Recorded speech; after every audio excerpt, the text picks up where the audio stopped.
àwọn olórí burúkú Kádíjà Òsénì tá a mọ sàárì àwọn ọmọ ẹ̀kọ́dún tó tán tó máa ru òkú ẹ̀ padà lọ fún ìyá ẹ̀ òun àti Ìyábọ̀ Òjó tó máa ru òkú wọn padà lọ fáwọn òbí wọn tó máa mọ sàárì ọmọ wọn kọ́dún tó parí àdàbí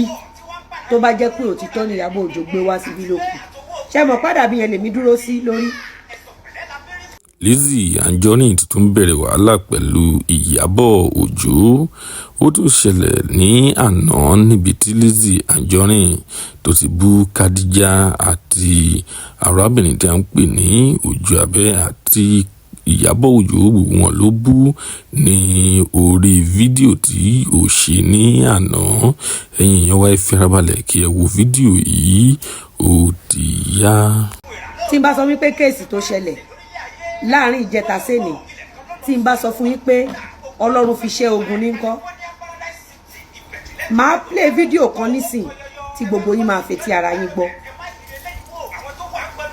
ṣé ẹ mọ̀ pé tí Ìyábọ̀ Òjó bá ti fẹ́ gba donation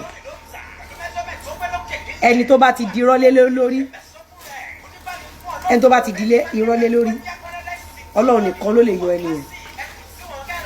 lọ́dọ̀ Ojú Abẹ fúnra wọn àṣírí ti padà tú àṣírí Ìyábọ̀ àti Fọlá ti padà tú níbẹ̀ ẹ jẹ́ kí n play ọ̀dọ̀ Ojú Abẹ ìyẹn Kádíjà Òbòkìran ọ̀dọ̀ ẹ̀ ni wọ́n ti pè wọlé ó ti yé sórí nílé ayé tó bá ti ń ṣiṣẹ́ tó ti ń dá ní 100,000 lọ sókè wàá mọ válù kó gbé èèyàn wàá dẹ̀ mọ aburú tó wà nù kó gbé èèyàn ṣubú gbogbo ẹ̀yin àfáà Ọlọ́run ẹ̀yin àfáà dáadáa gbogbo ẹ̀yin àfáà tẹ́ máa jèrè ọmọ yín ẹ bá mi táàgì gbogbo àwọn àfáà dáadáa ẹ bá mi táàgì gbogbo àwọn àfáà dáadáa mo fẹ́ kẹ́ ẹ gbọ́ ọ̀rọ̀ yìí wọ́n ní ẹjọ́ là ń bògùrò ká tó sà á sórí iṣẹ́ tó bá ti ń ṣe láyé yìí tó bá ti fi ń ṣèkà àṣírí iṣẹ́ yẹn máa tú iṣẹ́kíṣẹ́ tó bá ti ń ṣe láyé yìí dókítà ni ẹ́ lọ́ọ̀yà ni ẹ́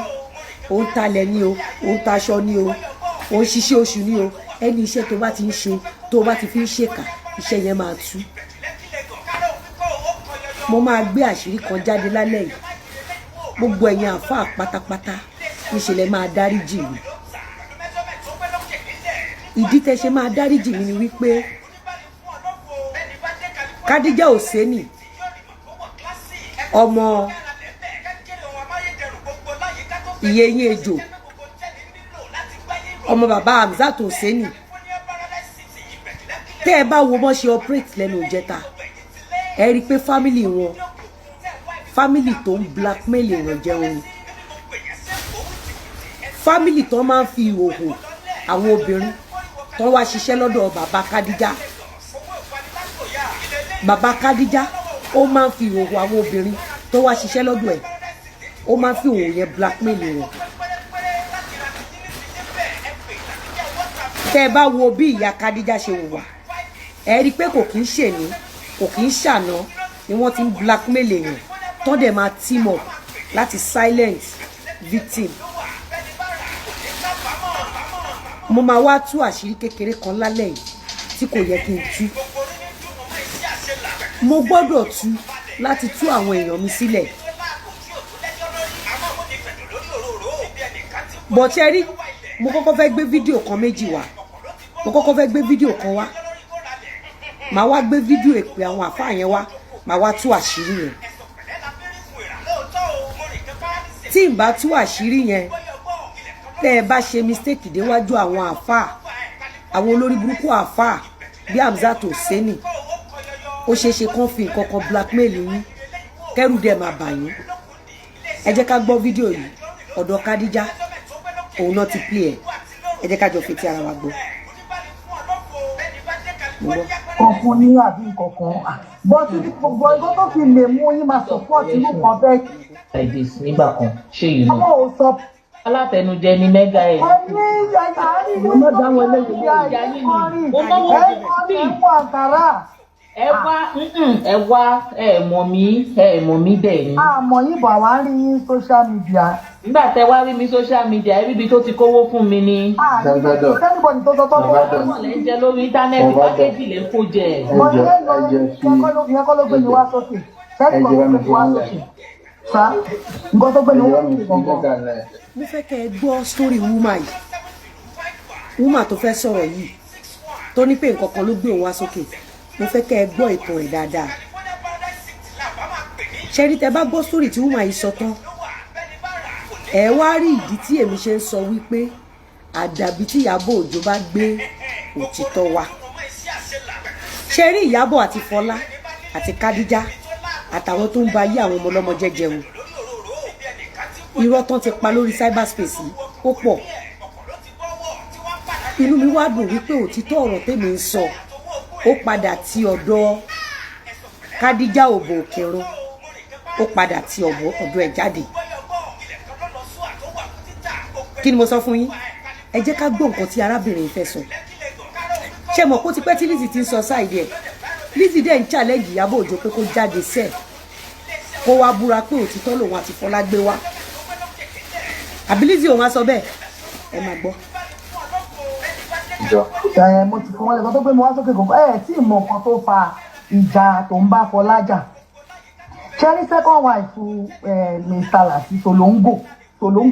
mega tẹ bá mọ orúkọ tí mò ń sọ yìí Solongo ayé àtijọ́ tipẹ́tipẹ́ máa yẹn ló ń jẹ́ bẹ́ẹ̀. èmi kọ́ lẹ fẹ́ ròyìn fún lóbìnrin.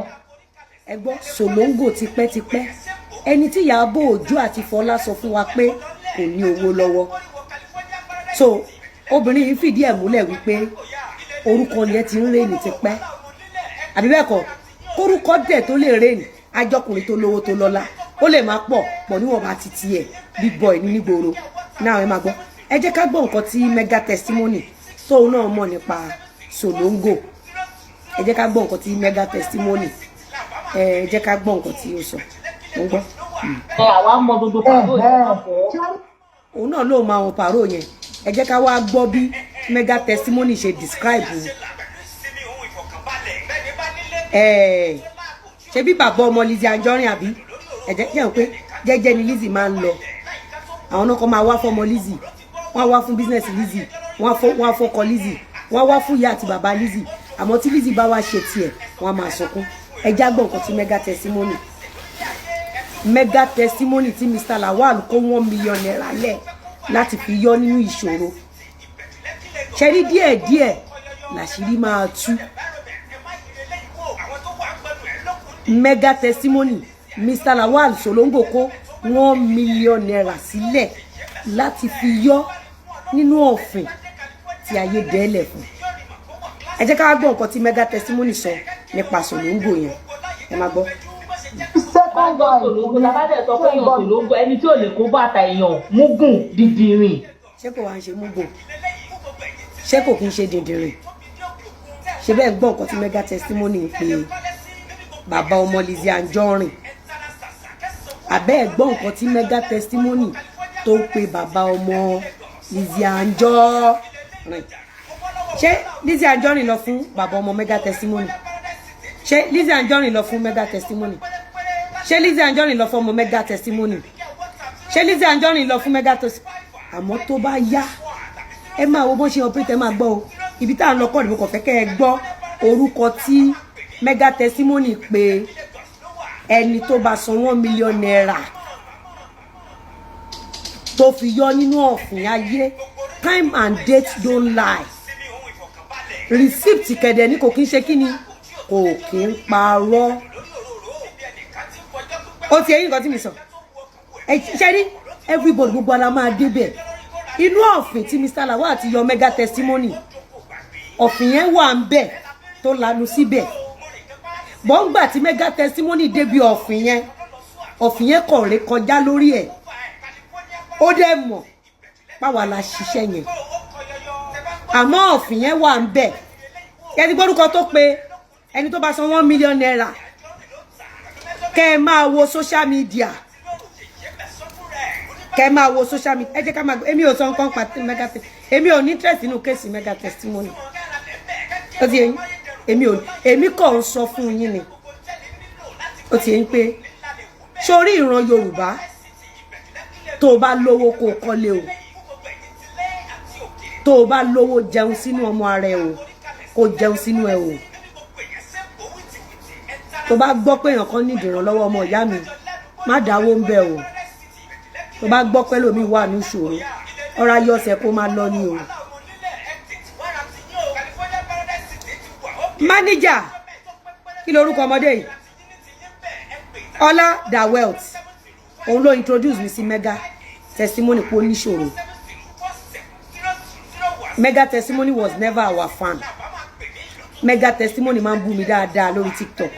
tó dẹ̀ máa ń sọ̀rọ̀ sọ́kọ mi. Nígbà tí Ọlá da wealth wá pè mí mo níṣòro mo nírú ìṣòro wo ló ní ó dẹ̀ sọ fún mi.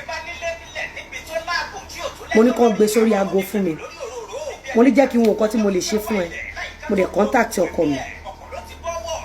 We make a move, we did what we can do to help her. Ó lọ síbi tí ìṣòro yẹn ti lanúlẹ̀ fún. Ó wá sọ wípé ọ̀rọ̀ kankan kìnnìkan ni but ní ọjọ́ tèmi èmi lè gbé ẹ̀rí síta tá a ná kódà tá bá calculate nǹkan tá a ná pé kó má bàa jìn sínú òfin ayé is over 1 million ọ̀tọ̀ Ọlọ́run lọ́bẹ̀ lẹ́san. Ó ti yín ọ̀rọ̀ tí Mega Testimony sọ sí bàbá ọmọ mi Ọlọ́run á san Mega Testimony ìṣẹ̀dá àwọn ọmọ mi á san fún Mega Testimony ẹlẹ́dàá mi á san fún Mega Testimony. Ọlọ́run á ru ọlá ìlàkàkà mi pé kó má jìn sọ́fìn ayé káyé má fi ṣẹ̀sín. Ọlọ́run á ru ọlá ogún mi ogún ọkọ mi oúnjẹ tó tọ́ sáwọn ọmọ mi tí mo fi ran Mega Testimony lọ́wọ́ pé kó má bàa ṣẹ̀sín. Ọlọ́run á wá wo ọlá ìjọ tí mo gbọ́ ohun ọmọ Mega Testimony tí mo wá dùn ọmọ Mega Testimony nínú á fi jẹ́ kí ìṣẹ̀dá gbogbo ọmọ tó tara Mr. Lawal jáde á sọ fún Mega Testimony ọ̀rọ̀ tó sọ. Ẹ jẹ́ ká gbé yẹn ti sẹ́gbẹ̀ kan ṣẹ́yìn lórí cyberspace àwọn òun pariwo àwọn òun sọ̀rọ̀ bọ̀ kò sẹ́ni tó máa súnmọ́ èmi tó máa ṣubú kò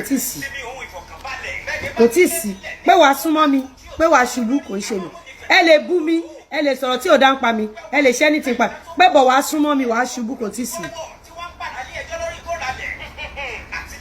Kò tí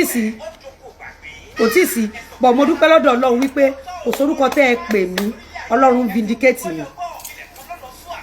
Ó ti yín àwa ò mọ̀yàn àwa ò lẹ́nu Ọlọ́run la mọ̀. Mi ò ní ìyá mọ́ mi ní bàbá mọ́ mi ò ní ìyá tó lè wá sunkún bí ìyá Kádíjà òsè ní ògbò òkìrun ìyá ẹ̀ tó máa mọ sáré ògbó ọmọ tó tara ẹ̀ jáde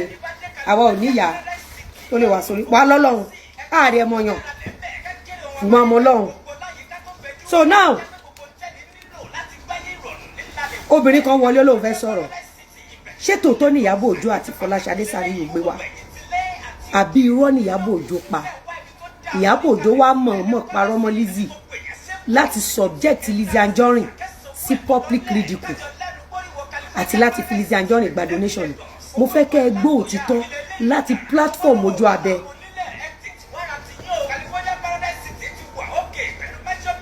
Ẹ gbọ́ mi nǹkan tí mi sọ mo fẹ́ kẹ́ ẹ gbọ́ òtítọ́ gbogbo irọ́ tó ń pamọ́ mi láti platform Kadijatu Oseni Ògbò Òkìrun ọmọ bàbá àfa àgbájú ẹ̀ ọmọ ìyá olóṣè olódo mo fẹ́ kẹ́ ẹ gbọ́. Now let's listen to this. Tòlóńgò ni ẹ má gbà wá dé bá a máa gbé yín débẹ̀. àtijọ́ tipẹ́tipẹ́ máa yẹn ló ń jẹ́ bẹ́ẹ̀. Èmi kọ́ lẹ fẹ́ ròyìn fún àwa mọ